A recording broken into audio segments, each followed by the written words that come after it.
आप बटर भी डाल सकते हैं। फिर एक अंडे को तोड़ के आप उसको डाल लीजिए उसके ऊपर, हल्का सा उसे पलटे से इस तरीके से गोल कर लीजिए। फिर अब उस पर डालेंगे थोड़ी सी कटी हुई सब्जियां। आप सब्जियों में जो आपको पसंद हो उसे डाल सकते हैं। थोड़ा सा मैंने यहाँ पे प्याज, टमाटर, हरा धनिया काट कर डाल लिया है, थोड़ी सी हरी मिर्च भी डाली है, साथ में थोड़ा सा नमक, black pepper powder, green chilli, red chilli, आपको जो पसंद हो आप उसको ऐड कर लीजिए। यहाँ पर मैंने लिया एक ब्रेड और उसको भी उसी साथ में घी में या बटर में सेक लेंगे।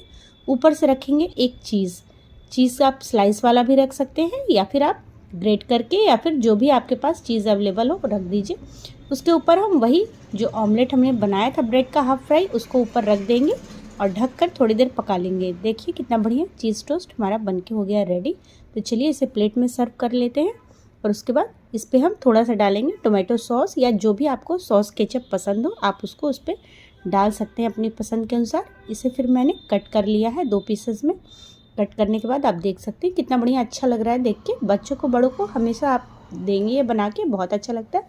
आप अपनी मनपसंद सब्जियां इसमें डाल सकते हैं। बहुत ही हेल्दी बन के रेडी हुआ है, खाने में भी बहुत टेस्टी लगता है। देखिए चीज़ कितना बढ़िया मेल्ट हो गया है और इसका टेस्ट बहुत अच्छा लगता है। रेसिपी पसंद आई हो तो लाइक एंड सब्सक्राइब।